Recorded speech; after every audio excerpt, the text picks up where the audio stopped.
천재 의사 최민수, 16세, 씨는 서울의 호화로운 삶을 뒤로하고 캄보디아의 외딴 마을로 이사합니다. 그는 10명의 여자를 만나 운명적인 사랑을 시작하고 대가족을 이루게 됩니다. 이 놀라운 이야기 이후 어떤 일이 벌어질까요? 지금 구독 버튼을 눌러 함께하세요. 여러분의 응원에 진심으로 감사드립니다. 최민수, 36세, 씨는 서울의 명문대를 졸업하고 바로 서울대학교 병원에서 레지던트 과정을 마쳤습니다. 바쁘고 고된 레지던트 생활 속에서도 민수는 성실하고 총명한 성격으로 또래보다 두각을 나타냈습니다.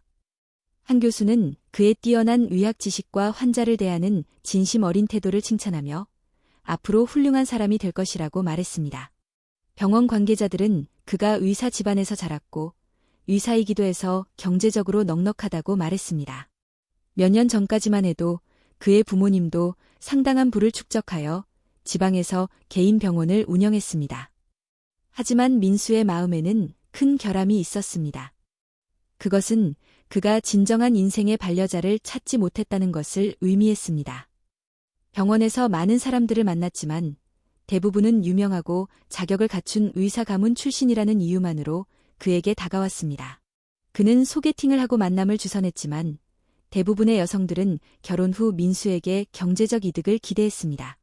결혼 생활에서 이러한 현실적인 요소들도 중요하지만 민수는 더 깊은 내면의 사랑을 원했습니다. 한 번은 친구가 이렇게 좋은 조건이 뭐가 어때서? 라고 농담을 건넨 적이 있습니다. 민수는 마음이 찢어져 그냥 적당히 결혼해 라고 말했습니다. 조건이 이렇게 좋으니 결혼은 쉽게 못하는 거냐? 라는 질문은 듣고 싶지 않았습니다. 더 많은 사람들을 만나면서 그는 점점 회의적으로 변했습니다. 부모님의 교통사고가 결정적인 계기였습니다. 전공 5학년이던 민수의 부모님은 시골에서 서울로 대형 트럭을 타고 오던 중 큰 사고를 당했습니다. 병원 응급실에서 민수는 부모님과 이야기를 나눴지만 결국 두 분 모두 돌아가셨습니다. 그 순간 민수의 삶은 완전히 망가졌습니다. 부모님의 죽음을 견디기 힘들었지만 그는 왜 이곳에 사는지에 대한 의문을 품기 시작했습니다. 가족에게서 물려받은 유산이 많아 의사가 되는 것이 더 큰 번영을 가져다 줄 것이라는 것을 알고 있었습니다. 하지만 그 모든 것이 허사로 돌아가는 것 같았습니다. 결국 민수는 병원과 선생님께 잠시 휴식을 취하고 싶다고 말했습니다. 레지던트 과정을 마치기도 전에 누군가는 무책임하다고 말할지도 모르지만 민수는 더 이상 남들이 정해준 삶을 살 여유가 없었습니다. 넓은 집과 넉넉한 재산이 있었지만 부모님 없이 홀로 사는 것은 더욱 공허하게 느껴졌습니다. 민수는 의사가 되어 자신의 재능을 세상에 알리고 싶었습니다. 그러던 중 우연히 국제의료봉사단체를 알게 되었습니다. 이 단체는 동남아시아 여러 지역, 특히 기근, 전염병, 전쟁으로 고통받는 지역의 의료진을 파견했습니다. 민수는 영어 외에는 다른 언어에 능통하지 않았고 해외 생활 경험도 없었지만 도움이 필요한 사람들에게 필요한 치료를 제공할 수 있다면 그만한 가치가 있다고 생각했습니다. 친구들은 위험하고 더운 환경에서 사는 그를 걱정했지만 민수는 후회가 없었다. 그는 위험한 곳에서 자신의 일이 더욱 빛날 것이라고 믿었다. 부유한 집안에서 태어나 세상 사람들이 부러워하는 병원에서 일하며 부모님을 잃은 슬픔과 모두의 의심을 극복한 것이 그가 결국 이룬 전부였다. 민수는 비록 탈출구라고 할 수 있지만 적어도 누군가에게는 도움이 될 수 있다는 사실에 자부심을 느꼈다. 캄보디아행을 결심한 지 한 달 만에 모든 서류와 짐을 정리했다. 그는 휴가가 끝나고 변호사가 집과 재산 문제를 해결한 후 한동안 해외에 머물 것이라고 주변 사람들에게만 말했다. 민수는 캄보디아 캄퐁주 캄톤 마을에 도착했다. 국제공항에서 내려 시내에 있는 작은 병원에 가서 자원봉사단 차량으로 몇 시간을 보냈다. 하지만 민수는 더 깊은 곳, 소수민족이 사는 시골 마을로 갈 계획이었다. 처음에는 자원봉사단 연락 담당자와 함께 시내에 머물며 서류를 정리하고 필요한 약을 준비했다. 하지만 곧 그는 지역 부족 마을에 의사가 필요하다는 소식을 들었습니다. 기본적인 의료시설도 부족하고 약도 매우 부족했기 때문에 외부에서 자원한 의사가 필요했습니다. 민수는 두려워하지 않았습니다. 그는 그곳이 자신이 갈 곳이라고 확신했습니다. 며칠 후 그는 조깅과 면바지를 입고 사륜 지프를 몰고 구급 가방과 약품을 챙겨 캄퐁의 작은 부족 마을에 도착했습니다. 도로 사정이 좋지 않아 버스를 여러 번 갈아타고 마침내 캄퐁의 작은 부족 마을에 도착했습니다. 마을 입구에 도착한 민수는 아이들이 놀란 눈으로 그를 에워쌌습니다. 예전에 그곳에는 든든한 봉사단체들이 있었기에 낯선 외국인들을 도울 수 있을 거라고 생각했습니다. 마을 이장이 나와 영어로 인사했습니다. 안녕하세요, 선생님. 저희를 도와주세요. 민수는 미소를 지었습니다. 맙서사, 한국에서 오는 건 정말 힘들군요. 제발 도와주세요. 그러자 마을 사람들이 모두 환호했습니다. 잘 먹지 못했던 민수는 작은 행사에서 간단한 식사를 대접받았습니다. 민수는 맞아 라고 생각했습니다. 여기가 바로 마음을 전할 수 있는 곳이구나. 다음 날 민수는 마을 한가운데 있는 빈 건물을 이용해 환자들을 맞이했습니다. 어떤 아이들은 어디가 아픈지 설명하지 못했고 통역해줄 사람이 없을 때 민수는 손발로 몸짓을 하며 증상을 파악했습니다. 그는 말라리아, 영양실조, 기생충 감염 등 한국에서 흔히 볼 수 있는 질병들을 보고 놀랐습니다. 민수는 가져온 약이 생각보다 빨리 떨어져 도시로 돌아가야 할 것 같았습니다. 하지만 시 자원봉사단 본부에서 정기적으로 약을 공급해준다는 사실에 안도했습니다. 생활 환경도 열악했습니다. 마을에는 전기가 거의 들어오지 않았고 우물물은 오염되고 탁해서 여러 가지 심각한 문제를 야기했습니다. 민수는 작은 정수기를 가지고 있었지만 엔진이 고장나면 쓸모가 없었습니다. 밤에는 곤충과 모기가 몰려들어 반복적으로 물었기 때문에 모닥불이나 랜턴에 의지해야 했습니다. 하지만 민수는 평소처럼 편안함을 느꼈습니다.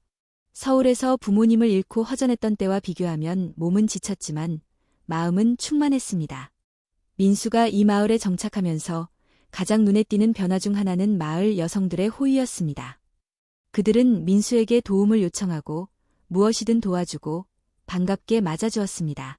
민수가 한국 여성들과 이야기를 나누면 그들은 항상 그녀의 가족적 배경은 무엇입니까? 아, 당신은 얼마나 자주 조상을 제사 지내십니까? 와 같은 질문을 했습니다. 하지만 이 마을에 사는 여성들은 민수에게 그런 질문을 하지 않았습니다. 대신 여기서 아픈 사람을 어떻게 치료했나요? 라고 물으며 민수가 하는 일에 대한 관심과 존경을 표했습니다. 민수는 이러한 태도가 매우 좋다고 느꼈습니다. 누군가와 이야기하는 것의 조건이나 이점을 생각하는 대신 그 사람은 단지 우리를 도울 수 있는 좋은 의사라는 이유만으로 마음을 여는 것 같았습니다. 마을 사람들은 서로 다른 문화와 언어를 가진 여러 부족으로 이루어져 있었습니다. 민수는 머무는 동안 통역이나 도움을 주는 자원봉사자의 도움을 받았지만 항상 그들에게 의지할 수는 없었습니다. 민수는 점차 지역 언어를 익혀 마을 여성들과 활발하게 교류했습니다. 그 중에는 민수에게 깊은 애정을 가진 여성 10명이 있었는데 각자 자신만의 매력을 가지고 있었습니다. 주로 농사를 담당했던 키 큰 리나는 풋풋한 성격의 유능한 리더였습니다. 그룹원들의 훌륭한 리더십도 돋보였습니다. 민수는 처음 환자를 진료할 때 마을 사람들을 모아 치료 순서를 정하는데 부지런히 노력했습니다. 말하는 부드러운 목소리와 온화한 인상을 가진 여성이었습니다. 그녀는 자원봉사를 했습니다. 아이들에게 지역 언어를 가르치고 민수가 소화불량에 걸렸을 때 직접 만든 허브차를 주었습니다. 치타는 매력적이고 활기차고 쾌활한 여성입니다. 서로가 더 잘 이해되기 시작하자 치타는 민수에게 매일 놀리는 것처럼 장난스러운 말투로 다가왔습니다. 민수가 너무 피곤해하면 치타는 몰래 다가갔습니다. 오늘은 민수가 빨리 쉴 수 있도록 천막 근처에 불을 피울 것입니다.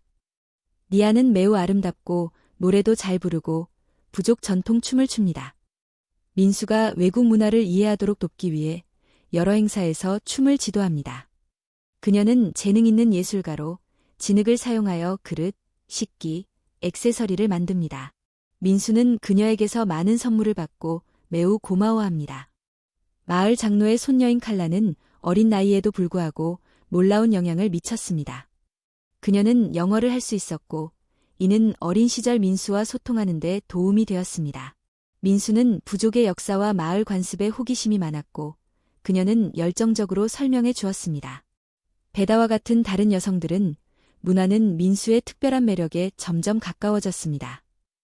처음 10명은 민수가 마을의 새로운 의사라고 생각하고 호기심에 그를 만났습니다. 하지만 민수가 진심으로 자신들을 돌보고 병을 치료해 주려 한다는 것을 점차 깨닫게 되면서 그들의 마음은 더욱 순수해졌습니다. 민수는 마을에서 몇 달 동안 머물며 치료를 받고 마을 생활에 적응했습니다. 그러는 동안 그는 독특한 풍습을 발견했습니다. 한 남자가 어떤 남자와 결혼하게 된 것입니다. 이 지역은 여성이 남성보다 많고 주변 지역과의 갈등이 잦아 오랫동안 여성과 결혼이 하나의 문화로 자리 잡았습니다. 부족 간의 차이는 있지만 민수족 지역에 사는 사람들은 여전히 자연스럽게 이 풍습을 지키고 있습니다. 한국에서는 일반적으로 용납되지 않는 일이지만 이곳에서는 이상하지 않습니다. 민수가 이 말을 듣고 놀라자 마을 촌장은 웃으며 말했습니다. 우리는 다르게 살아요. 한 남자가 여러 사람을 사랑하고 보호할 수 있다는 건 좋은 일이죠. 간단합니다. 우리의 풍습입니다. 마을 사람들은 민수가 의사가 되면 위대한 의사가 영원히 우리 곁에 있기를 바랍니다. 게다가 이곳에는 진지한 남자가 없어서 민수와 함께하는 여성이 많습니다. 그러던 어느 날 마을 촌장이 민수를 불러 직접 물었습니다. 우리 토박이 여자와 결혼할 건가요? 민수는 당황한 듯했습니다. 저는 여기서 결혼할 계획입니다. 문화가 통역하며 설명해 주었습니다. 여기서는 민수 같은 사람이 와서 가정을 꾸리는 것이 큰 복입니다.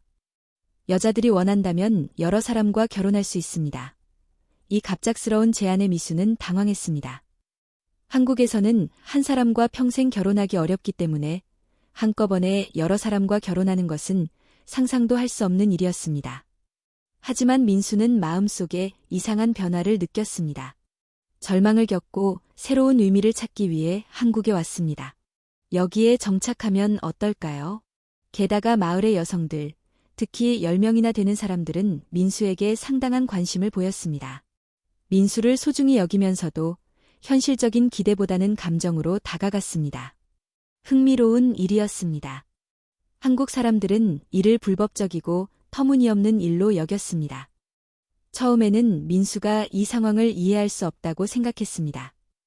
하지만 마을에 살면서 많은 이야기를 듣고 매일 이 여성들과 시간을 보내면서 민수의 생각은 점차 바뀌었습니다.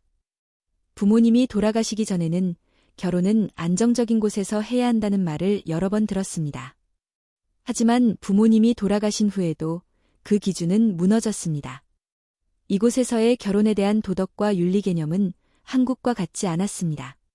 그는 이런 결혼이 성공할 수 있을지 계속해서 생각했습니다. 이곳에서 오래 살 수 있을지 확신할 수 있을까요? 계약만 끝내면 한국으로 돌아가지 않을까? 하지만 민수의 마음속에서 또 다른 목소리가 속삭였다. 한국에서 뭘 할 수 있겠어? 내 스펙과 재산만 보려고 다가오는 사람들. 부모님의 죽음, 부재, 그리고 부재. 하지만 한 사람이 아니라 수많은 사람들이 나를 버리고 사랑했다. 결국 민수는 중요한 선택을 했다. 나를 필요로 하는 사람들, 내 마음을 주고 싶은 사람들과 함께 살아가자. 한국의 상식에 얽매이지 말자. 민수는 마을 원로들과 마을 어른들에게 여러 아내를 맞이하는 의식을 치르라는 조언을 받았다. 한국 결혼식과는 완전히 다른 방식이었다. 밤이 되면 마을 한가운데에 불이 피워졌고 모두 모여 춤과 노래로 축제를 즐겼다.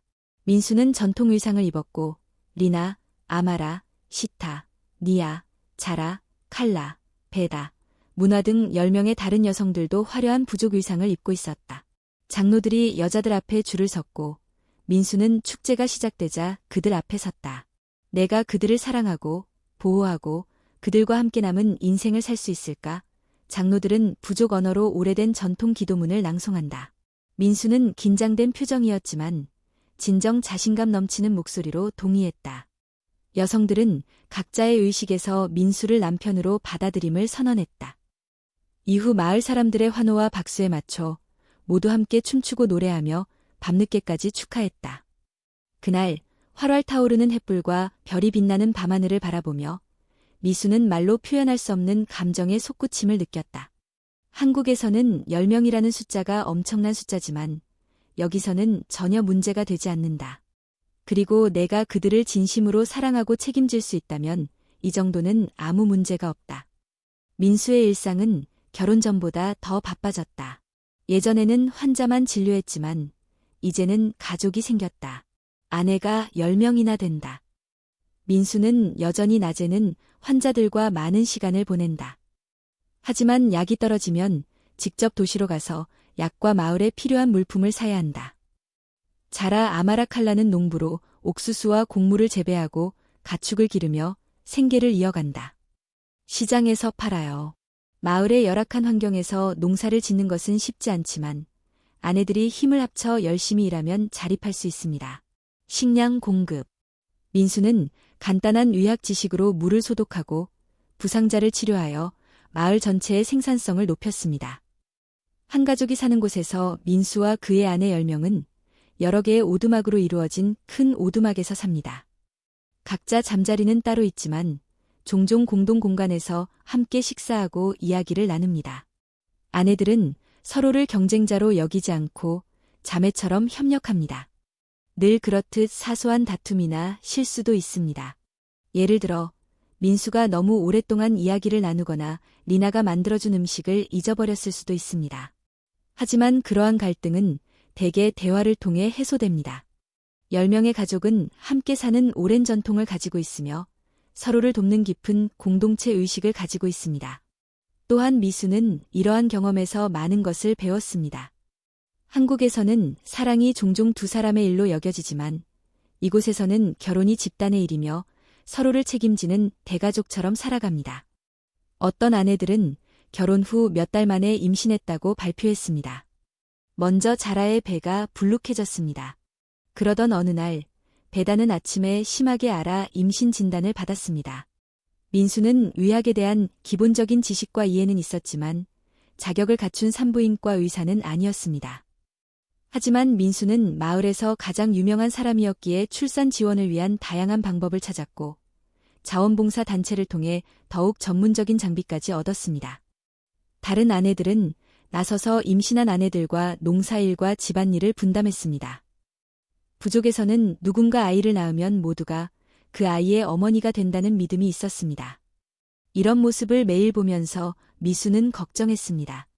한국에서 결혼했다면 남편과 아이를 키웠을 텐데 말입니다.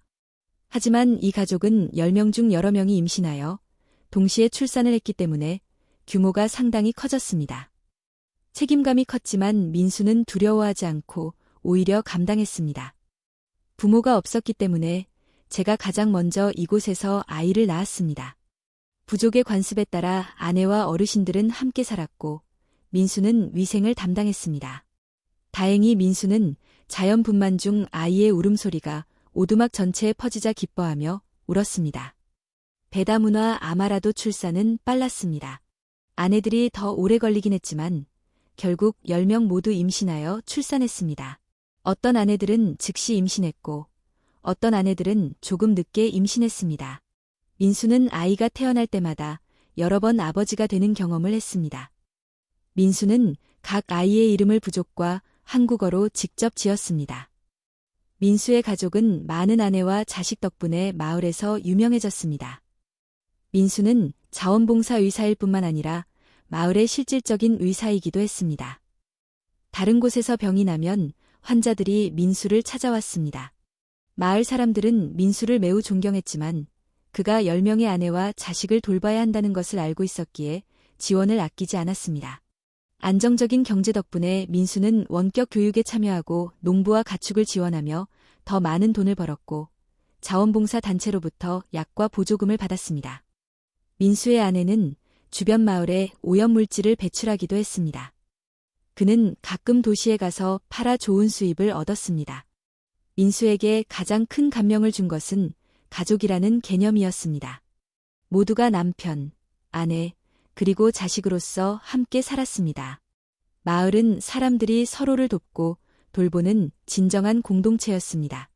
민수가 아기 출산을 돕는 동안 다른 마을 사람들은 그의 집을 수리하거나 이웃 마을에 연락하여 약을 구해 주었습니다. 아내들은 아이들을 돌보는데 항상 협조했습니다. 시간이 흐르면서 가족의 아이 수는 셀 수 없을 정도로 빠르게 늘어났습니다. 2년 동안 자원봉사를 하며 함께 생활한 후 그는 대학병원에서 인턴십으로 복구하겠다는 편지를 받았습니다. 민수는 잠시 놀랐습니다. 다시 한국으로 돌아가야 할까요? 포기해야 할까요? 하지만 그는 분명히 이해했습니다. 그는 더 이상 한국에 있지 않았고 부모님도 더 이상 한국에 계시지 않았습니다. 그는 높은 월급과 좋은 아파트만 있는 한국보다 이곳에서 훨씬 더 행복했습니다. 민수는 편지에 짧은 답장을 썼습니다. 지금 상황 때문에 한국으로 돌아가기가 어렵습니다. 저는 여기 살면서 의사로 일할 겁니다. 하지만 의사 면허는 유지할 겁니다. 그는 자원봉사단체와 장기 계약직들에게도 비슷한 메시지를 보냈습니다.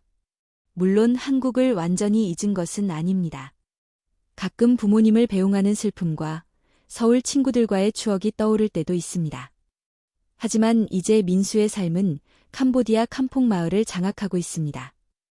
10명의 아내와 많은 아이들을 돌봐야 하는 그의 삶은 항상 순탄하지만은 않습니다.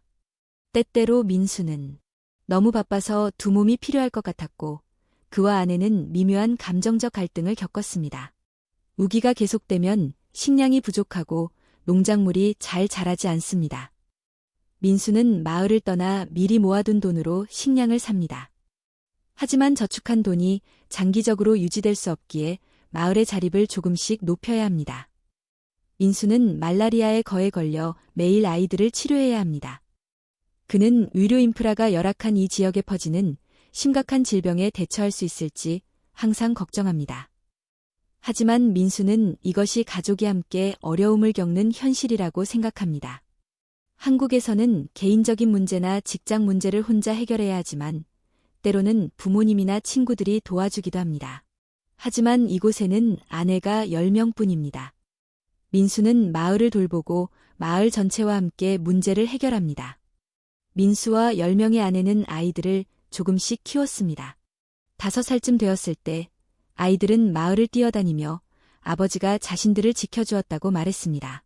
민수는 그들을 볼 때마다 기뻤습니다. 민수는 문득 아이들에게 기초교육을 시켜주어야겠다는 생각이 들었습니다. 리나와 문화는 글자와 숫자를 배운 두 아내였습니다. 그래서 민수는 마을 사람들의 의견을 수렴하여 간이 학교를 설립하고 버려진 창고 건물을 조금씩 지어나갔습니다. 원한다면 어른과 아이 모두 와서 기초교육을 받을 수 있었습니다. 그는 한국어와 영어뿐만 아니라 위생, 기초건강, 상식과 같은 의학 지식도 가르치려고 노력했습니다. 외국인 자원봉사자들과 NGO들이 점차 마을을 유명하게 만들었습니다. 자원봉사 단체들은 태양광 발전 시설 설치와 마을 우물 관리에도 힘을 쏟았습니다. 민수와 마을 사람들은 일꾼을 모집하고 외부 자금과 기술을 도입하여 점차 생활 환경을 개선했습니다. 이 과정에서 민수는 단순히 시를 쓰거나 봉사하는 것보다는 그들의 문화를 존중하고 함께 성장하는 것이 중요하다는 것을 깨달았습니다. 이제 민수를 의사라고 부르는 사람은 거의 없습니다. 마을 사람들은 그를 오랜 이웃이나 부족의 일원으로 여깁니다. 민수는 한국으로 돌아가는 것에 대해 거의 걱정하지 않습니다. 오히려 그는 한국 생활을 자연스러운 일부로 여깁니다. 10명의 아내와 많은 아이들을 키우는 것은 힘든 일입니다. 한국에서는 상상하기 힘든 일입니다. 민수는 가끔 이렇게 된다면 한국에서 누군가를 만나 안정된 삶을 살아야겠다라고 생각하지만 그 순간 그의 머릿속에는 오직 아내와 아이들의 해맑은 미소만이 가득합니다. 그를 찾아오는 사람들은 물질적인 욕심이나 계산 때문이 아니라 함께하는 삶에서 기쁨을 찾습니다. 그 미소들을 볼 때마다 민수는 더욱 강해졌습니다. 마을 곳곳을 돌아다니며 환자들을 만나고 주변의 갈등으로 상처받은 사람들을 돌보면서 민수는 의사가 되는 또 다른 길을 발견했습니다. 서울에서는 값비싼 장비와 첨단 시설을 갖춘 환자들을 진료했지만 이곳에서는 기본적인 청진기와 간단한 진찰 도구, 그리고 민수가 가진 지식과 경험만으로 사람의 생명을 돌볼 수 있었습니다. 그때 민수는 위학이 사람을 살리는 데 쓰인다는 것을 깨달았습니다. 민수가 거의 45세였을 때 한 한국인 친구가 국제봉사활동을 통해 우연히 이 마을을 방문했습니다. 제 친구는 민수가 10명의 아내와 함께 살면서 많은 아이들을 돌보는 모습을 보고 충격을 받았습니다. 이게 가능하다는 거야 라고 생각했죠. 민수는 친구에게 그 이야기를 하면서도 침착함을 유지했습니다. 저도 처음에는 확신이 서지 않았습니다. 하지만 이곳은 우리와는 완전히 다른 문화이고 이 문화권에서도 사람들 사이에는 순수한 사랑이 여전히 존재합니다. 한국에 처음 왔을 때 느꼈던 혼란과 당혹감을 이곳에서 치유받았습니다. 지금은 정말 행복합니다. 민수가 마을 사람들과 10명의 아내, 그리고 많은 아이들과 함께 웃고 뛰어다니는 모습을 본 친구는 여전히 믿을 수 없다는 듯 바라보며 이것도 하나의 삶이라고 받아들였다고 말했습니다. 이제 10명의 아내와 그들로부터 많은 아이들을 얻은 민수는 마을 사람들을 치유하고 아이들을 가르치고 내일을 준비합니다. 아침에는 닭 울음소리를 들으며 함께 눈을 뜨고 저녁에는 모닥불 옆에 앉아 하루를 마무리합니다. 그는 아픈 사람을 치유하기 위해 달려가고 누군가 행복하면 함께 축하합니다. 그것이 민수의 두 번째 삶입니다. 최민수는 톰 빌리지에서 10명의 아내와 많은 아이들과 함께 살고 있습니다. 이 특별한 사랑 이야기에 대해 어떻게 생각하시나요?